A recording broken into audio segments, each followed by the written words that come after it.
땅이나 인구가 적은 우리나라가 세계에서 두각을 나타내는 분야가 참 많습니다.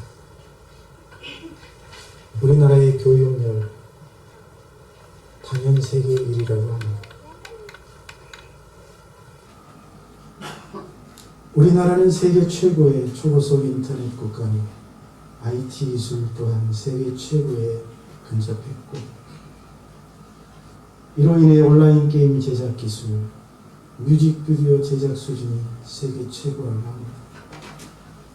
그로 인해서 스타크래프트 게임도, 심지어는 바둑도 두각을 나타내고 있습니다.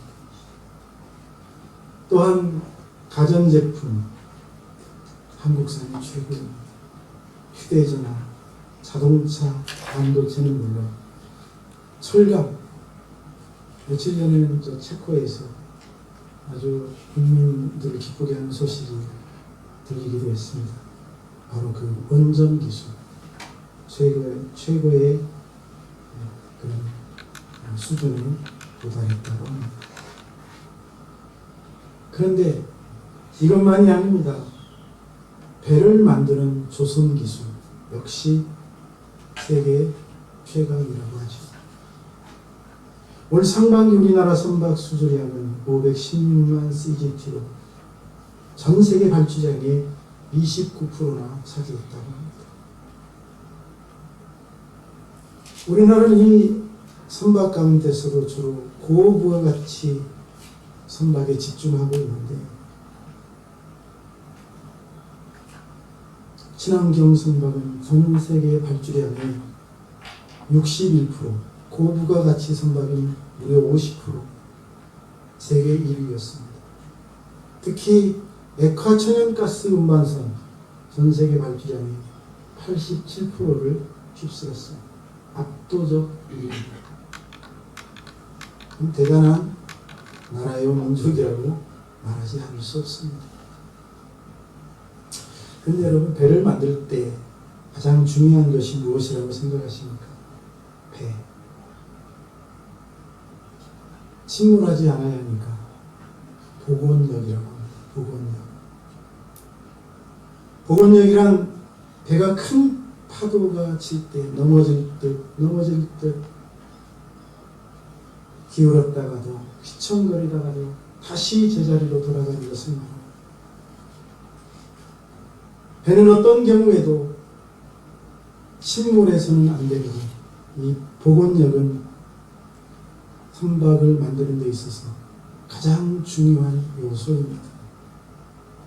복원력이 너무 부족하면 배가 쓰러져서 침몰할 위험이 있고, 또 복원력이 너무 빨라도 문제가 된다고 합니다. 너무 빨리 이렇게 막 일어나면 실은 상품들이 이리저리 쓸려가고, 상품만이 아니라 배 안에 있는 기관들, 또 선체에도 영향을 주고, 승무원들은 더 큰 타격을 받습니다. 그래서 적당한 복원력을 가지고 있어야 좋은 배라고 하죠. 그런데 여러분, 이런 복원력은 우리에게도 필요합니다. 인간의 삶이란 자신의 바람대로 순탄하게만 흘러가지 않습니다. 사람이 한 생애를 살아가는 동안 배가 바다를 항해하면서 만나는 것과 같은 수많은 풍파를 만나기 때문입니다. 우리가 그런 풍파를 만났을 때 휘청거리다가 침몰하지 않으려니, 그래서 복원력을 가져야 합니다. 우리가 풍랑을 만났을 때 휘청거리지 않으면 좋겠지만 휘청거릴 수밖에 없습니다. 그런데 하나님의 사랑은 그런 풍파 속에서도 넘어질 듯 이리저리 휘청거리다가도 곧 균형을 잡고 다시 일어납니다. 왜 그럴까요? 뒤집어지려는 그 순간 전능하신 하나님이 그를 붙잡아 주시기 때문입니다. 할렐루야. 할렐루야. 오늘 또 이 한 주간도 크신 하나님의 강한 손이 여러분을 붙잡아 주시기를 축복합니다. 하나님의 손, 크고 강하신 하나님의 손, 이것이 믿는 사람들이 가진 믿음의 근거요 복원력이라고 말할 수 있습니다. 따라서 하나님의 사람들은 복원력을 가지고 있다고 말할 수 있습니다. 침몰하지 않는 복원력. 하나님을 온전히 신뢰하는 사람들은 완전히 뒤집혀 침몰하는 일이, 영원히 멸망당하는 일이 없다는 말이죠. 하나님의 놀라우신 능력으로 다시 일어나기 때문에, 심지어 죄로 인하여 영원한 멸망 가운데 떨어졌다 할지라도 하나님의 이 회복의 은총을 입고 다시 일어나 하나님 앞에 서게 되는 것이 하나님의 사람, 믿음의 사람의 삶인 줄로 믿습니다. 그러므로 하나님을 믿는 믿음의 사람들의 삶은 하나님을 불신하는 사람들의 삶과는 완전히 다릅니다. 불신의 사람들은 살아계신 하나님을 온전히 신뢰하지 않습니다. 그들은 자신을 붙들어 주시고 인도하시는 하나님의 신실하심과 무한한 능력을 믿지 않습니다. 하지만 하나님의 사람들은 하나님을 온전히 신뢰하는 줄로 믿습니다. 하나님의 사람들은 자신을 붙드시고 인도하시는 하나님의 신실하심과 무한한 능력을 절대적으로 신뢰합니다. 그래서 믿는 사람들은 믿지 않는 사람들과 다를 수밖에 없습니다. 우리는 오늘 말씀에서 바로 그런 하나님을 절대적으로 신뢰하는 믿음의 사람을 발견합니다.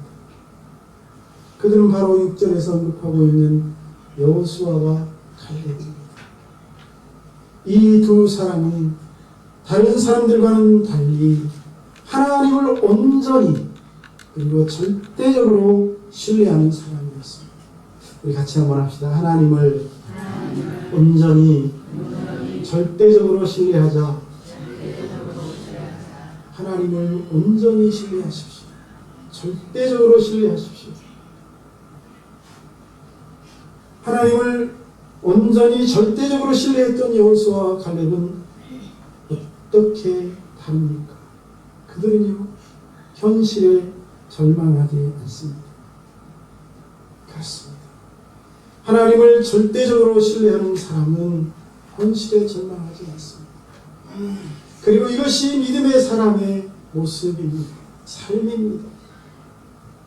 여호수아와 갈렙이 마주한 현실이 어떠했습니까? 객관적인 면에서 희망이 없는 상황입니다. 인간의 경험으로 판단해 보아도 소망이 없는 상태였습니다. 모세가 하나님의 명령으로 저 애굽 땅에 내려가서 애굽 사람들의 종이 되어 살아가는 이스라엘 백성을 바로의 손아귀에서 해방시켰죠. 모세는 그들을 이끌고 홍해 바다를 건넙니다. 그리고 시내산을 거쳐 광야를 지나 바란 광야 가데스에 이르렀습니다. 그리고 그곳에서 하나님이 약속하신 땅 가나안 땅에 들어가기 전에 그 땅이 궁금해서 정탐꾼들을 보내게 됩니다. 그 정탐꾼은 12명이었습니다. 몇 명이었다고요? 12명. 12명이었습니다. 당시 이스라엘은 모두 12지파로 이루어져 있었기 때문에 각 지파에서 한 사람씩 대표자를 선정하여 보냈습니다. 그래서 12명이 된 겁니다. 여호수아는 바로 요셉 지파의 요셉 지파의 둘째 아들, 누구죠? 둘째 아들 에브라임 지파의 정탐꾼으로 선출되었습니다. 이삭이 요셉을 애굽에서 만나가지고 손을 얻어맡겨서 장자에게는 왼손을 얹고 차자에게는 오른손을 얹어서 축복하면서 이 장자를 더 축복하지 않았습니까? 그 축복이 그대로 이어졌는지 바로 이 여호수아는 요셉의 차자 에브라임의 지파의 정탐꾼으로 선출되었습니다. 그리고 또 한 사람 갈렙은 어느 지파일까요? 유다 지파의 정탐꾼이었습니다.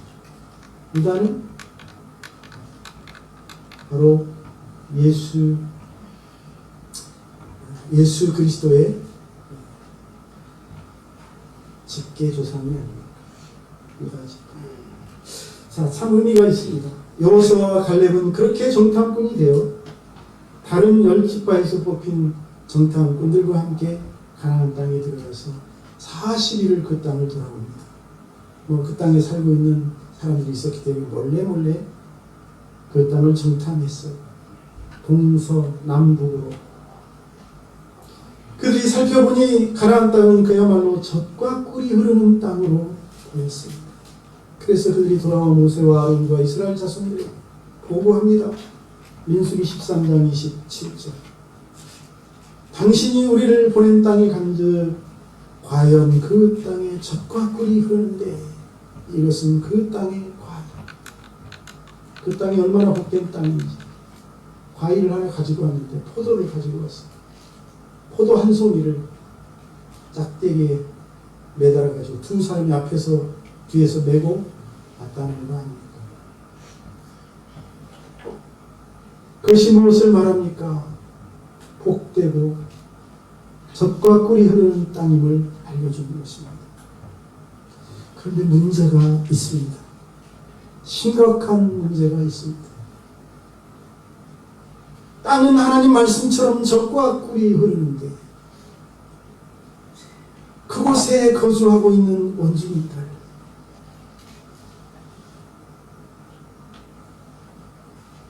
그 원주민들은 강한 족속이고 또 그들이 건축한 성을 보니 너무나 튼튼하고 크고 견고합니다. 심지어는 저 헤브론 지역을 정탐해보니 거기에는 거인의 후손 아낙 자손들이 살고 있었습니다. 다시 말하면 그들이 그들의 힘으로 그 땅을 취하여 정복하기에는 현실이 만만치 않습니다. 불가능한 상황입니다. 가능성이 없는 상태였다는 뜻입니다. 그런 현실을 마주한 여호수아와 갈렙, 어떻게 그들은 생각했습니까? 그들의 태도는 어떠했습니까? 하나님을 온전히 신뢰하고 절대적으로 신뢰했던 여호수아와 갈렙은 어떻게 보고했을까요? 30절, 13장 30절을 봅니다. 갈렙이 모세 앞에서 백성을 조용하게 하고 이르되 우리가 곧 올라가서 그 땅을 취하자. 능히 이기리라. 곧 올라가서 취하면 우리가 이기고 그 땅을 차지한다는 말입니다. 현실은 전혀 반대 상황입니다. 오늘 말씀 6절로 9절에서도 눈의 아들 여호수아와 여분의 아들 갈렙이 이스라엘 자손의 온 회중에게 말하여 이르되 우리가 두루 다니며 정탐한 땅이 심히 아름다운 땅이다. 여호와께서 우리를 기뻐하시면 우리를 그 땅으로 인도하여 들이시고 그 땅을 우리에게 주시리라. 여호와께서 우리를 기뻐하시고 우리를 그 땅으로 인도하시고 그 땅을 우리에게 주시리라. 다만 여호와를 거역하지는 말라. 또 그 땅 백성을 두려워하지 말라. 그들은 우리의 먹이라.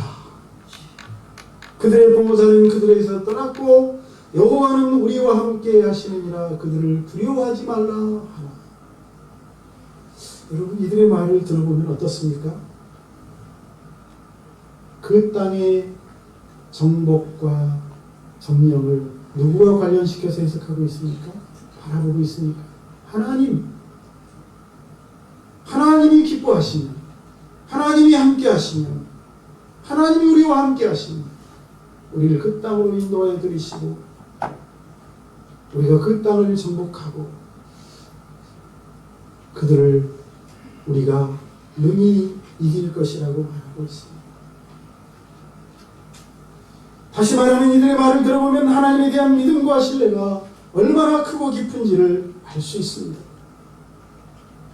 그들은 객관적인 현실이 가능성이 없어 보이는 상황에서 하나님이 자신들과 함께 하시니 자신들이 이길 것이라고 그 땅을 능히 정복하여 취할 수 있다고 자신있게 당당하게 말하고 있습니다.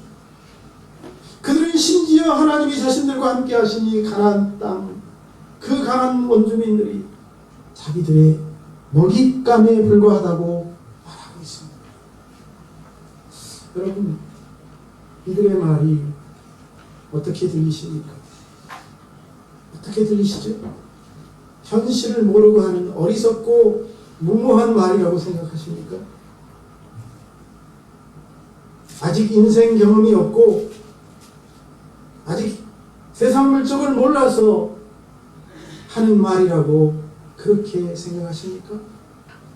그렇게 생각하신다면 그것은 불신의 사람들과 다름없는 생각입니다. 불신의 사람들은요, 항상 현실을 고려합니다. 객관적인 상황을 따져 분석합니다.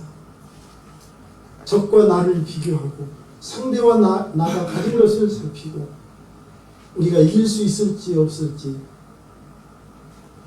살아갑니다.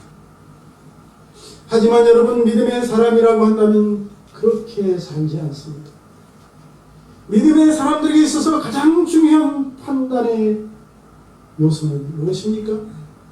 전능하신 하나님이십니다. 하나님이 나와 함께 하시느냐, 함께 하지 않느냐. 하나님이 나와 동행하시느냐, 동행하시지 않느냐. 하나님이 나를 도와주시느냐, 도와주시지 않느냐. 하나님은 여러분, 가나안 원주민들보다 더 약하신 분입니까? 더 강하신 분이십니다. 그들보다 더 크신 분이기 때문에 하나님과 관련하여 해석하는 것이 올바른 태도라고 믿습니다. 여러분, 우리는 삶을 살아가면서 무슨 문제를 만나고 어떤 일에 직면할 때 무엇을 가지고 판단하십니까? 여러분의 판단의 기준, 여러분의 판단의 근거는 무엇입니까? 믿음의 사람이라고 자부하며 살아가는 우리의 판단의 근거는 무엇이냐 말입니다. 오늘 여호수아와 갈렙에게 있어서 하나님의 임마누엘 여부가 가장 중요한 판단 기준이었다는 사실입니다. 그리고 이것이 신실한 모든 믿음의 사람들의 판단 기준입니다. 오늘 이 시대 믿음의 사람으로 살아가는 저와 여러분도 이것이 판단의 기준이 될 수 있기를 주의 이름으로 축복합니다. 하나님이 함께 하시느냐, 하나님이 나와 함께 하시니, 하나님이 나를 도와주시니 이길 수 있고 승리할 수 있고 저 어려운 문제를 해결할 수 있다는 믿음 말입니다. 이 믿음을 가지고 이 한 주간도 승리하는 성도들이 되시기를 주님의 이름으로 축원합니다. 두 번째, 여호수아와 갈렙은 다수의 주장 앞에서도 흔들리지 않습니다. 정탐꾼들 모두가 여호수아와 갈렙처럼 말하지 않았습니다. 다른 10지파로부터 파송받은 10명의 정탐꾼들은 여호수아와 갈렙의 말에 동의하지도 않습니다. 반대로 말합니다. 마치 그들의 조상들, 야곱의 아들들과 같습니다. 13장 31절로 33절이 바로 그들의 말입니다. 여러분, 이 말을 잘 들어보십시오. 그와 함께 올라갔던 사람들은 이르되 우리는 능히 올라가서 그 백성을 치지 못하리라. 그들은 우리보다 강하니라 하고 이스라엘 자손 앞에서 그 정탐한 땅을 악평하여 이르되 우리가 두루 다니며 정탐한 땅은 그 거주민을 삼키는 땅이요 거기서 본 모든 백성은 신장이 장대한 자들이며 거기서 네피림 후손인 아낙 자손의 거인들을 보았나니 우리는 스스로 보기에도 백부기 같으니 그들이 보기에도 그와 같았을 것입니다. 그럼 무엇이 느껴지십니까? 여러분, 이들의 말을 살펴보면 하나님에 대한 믿음과 신뢰를 찾아볼 수 없습니다. 하나님에 대한 절대적인 믿음과 하나님에 대한 온전한 신뢰를 가지고 가나안 땅을 정탐하고 미래를 내다보는 여호수아와 갈렙과는 완전히 다른 모습이 아닙니까? 이들의 말 속에서는 전능하신 하나님에 대한 믿음, 하나님의 도우심에 대한 확신 찾아볼 수가 없습니다. 10명의 정탐꾼들에게 있어서 하나님은 판단의 기준이 아니었습니다. 고려의 대상이 아니었습니다. 하나님이 함께 하심과 도우심은 전혀 그들의 관심사가 아니었습니다. 그들은 스스로 보기에도 메뚜기같이 연약한 자신들과 저 가나안 땅에 살고 있는 강한 원주민들을 비교하여 그것을 가지고 판단하고 그것을 가지고 말하고 있습니다. 그로 인해 하나님이 주시겠다고 약속하신 그 아름다운 땅, 약속의 땅인 그 가나안 땅을 악평하기까지 합니다. 그런데 이 10명의 보고는, 이 다수의 보고는 이스라엘 백성들의 마음을 흔듭니다. 이스라엘 백성들은 다수의 보고를 더 신뢰합니다. 두 사람의 말보다는 다수의 보고가 더 정확하고 더 맞는 말일 것이라고 생각한 때문일 것입니다. 여러분도 그렇게 생각하시나요? 다수의 의견이 올바른 의견일 거라고 말합니다. 하지만 그렇지 않습니다.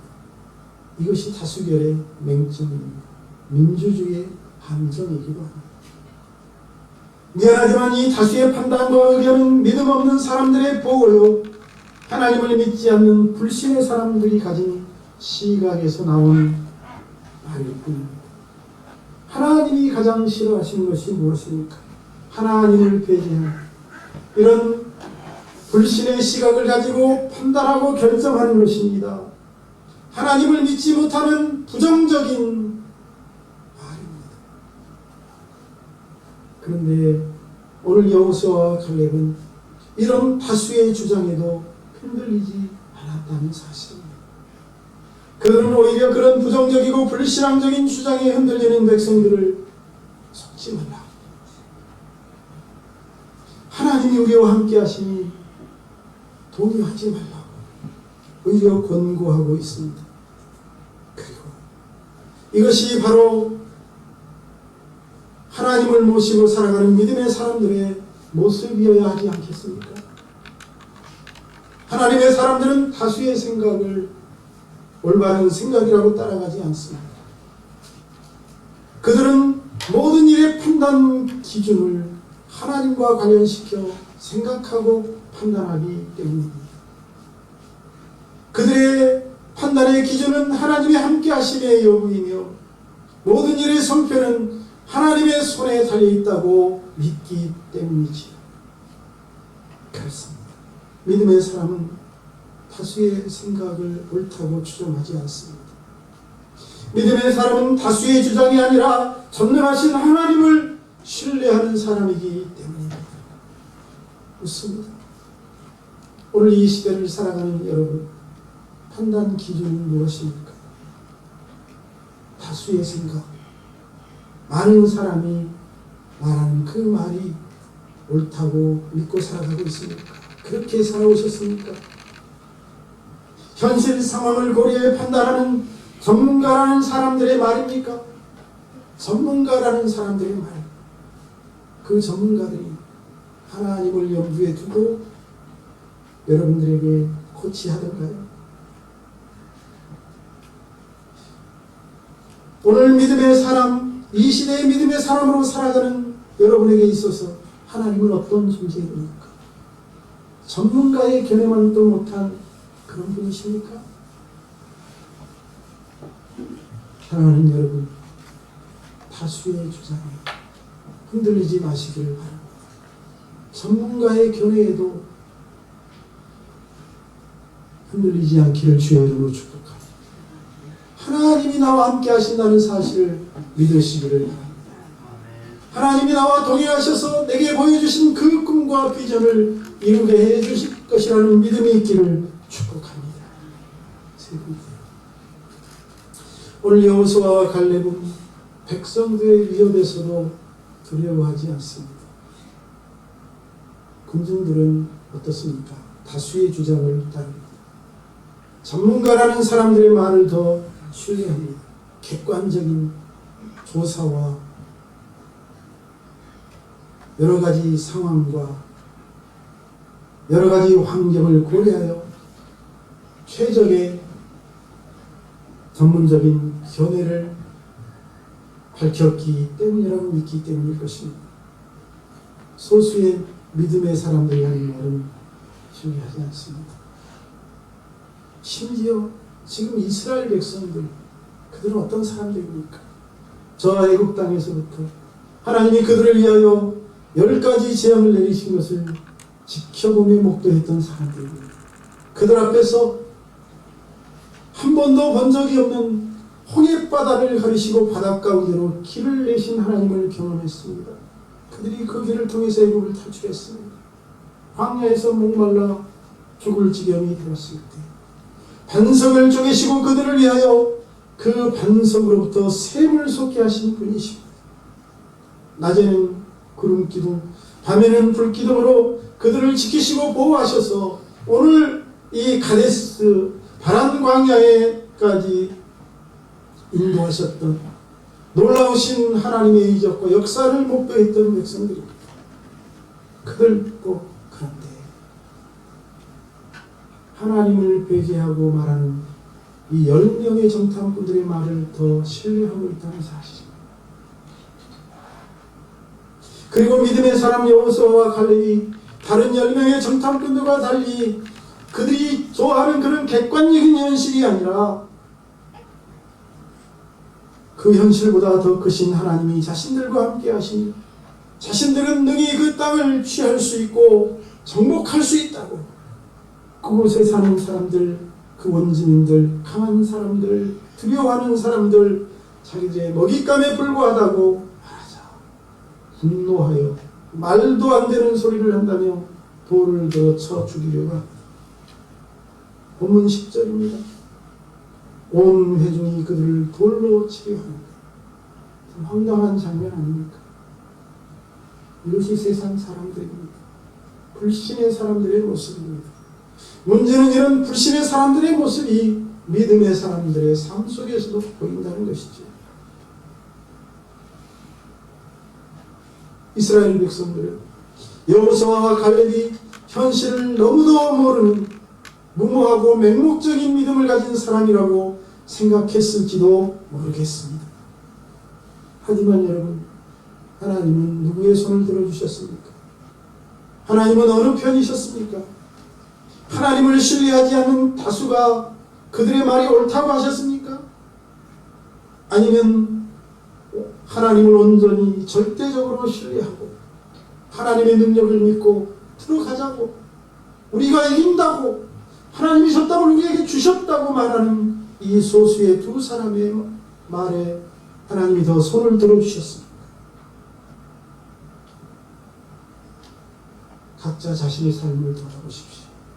여러분은 누구의 말을 더 듣고 살아오셨습니까? 믿음의 사람 여호수아와 갈렙은 백성들의 위협 앞에서도 조금도 두려워하지 않습니다. 주눅들지 않습니다. 자신들의 주장을 꺾지 않습니다.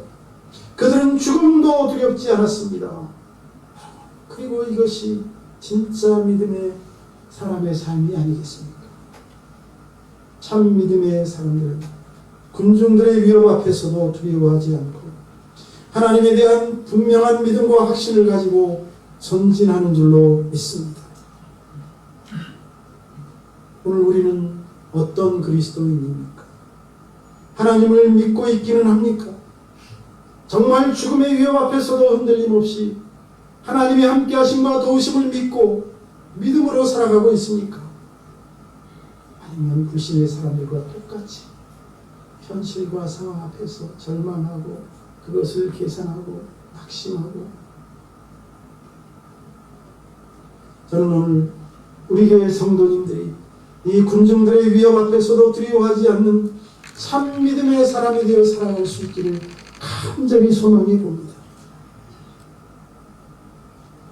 미국과 캐나다의 국경 사이에는 높이 48m, 너비가 거의 1km에 달하는 900m에 이르는 거대한 폭포가 있습니다. 나이아가라 폭포죠. 이 엄청난 폭포와 관련한 일화가 많은데 19세기 중반 찰스 블론딘이라는 고개사가 외줄 타기를 해서 그 나이아가라 폭포를 횡단하겠다고 해서 수많은 사람들이 모여들었습니다. 사람들은 그가 폭포 위에 줄을 설치하고 그 줄 위에서 눈을 감고 걷기도 하고 자전거를 타는 모습을 보고 항의했습니다. 찰스 블론디는 그렇게 자신을 향해 환호하는 군중들에게 묻습니다. 신사숙녀 여러분, 여러분들의 열렬한 응원에 감사드립니다. 지켜보신 분들은 아시겠지만 사실 저는 솔직히 마음에 차지 않습니다. 왜냐하면 저는 이게 너무 싱거워요. 제 실력은 이게 다가 아닙니다. 저는 사람 한 명을 등에 업고서도 이 폭포를 건널 수 있습니다. 믿으십니까? 사람들이 박수를 치며 환호하며 당연히 믿지요. 당신은 세상에서 가장 뛰어난 고개사가 아닙니까? 라고 외쳤습니다. 그 말을 듣고 블론디는 기뻐서 말했습니다. 그토록 저를 믿어주시니 감사합니다. 그렇다면 여러분에게 기회를 드리겠습니다. 누가 저의 등에 올라타고 저와 함께 이 계곡을, 이 폭포 위를 건너가 보시겠습니다. 그러자 일순간 정적이 흐르고 아무도 대답하지 않고 눈을 마주치지 않으려 고개를 떨구고 있었습니다. 그때 실망한 블론디는 할 수 없어서 매니저이자 오랜 친구인 해리에게 자네도 나를 믿지 못하겠나? 라고 묻습니다. 그 친구는 믿고 말고 라고 대답하고 그의 등에 올라탔습니다. 그리고 그들은 무사히 그 줄을 타고 나이아가라 폭포를 건너갔다고 합니다. 사랑하는 여러분, 믿기는 믿는데 타지는 못하겠다. 믿는다고 하면서 자신을 맡기지는 못하겠다. 이 믿음이 아닙니다. 우리 하나님은 이 고개사 정도가 아닙니다.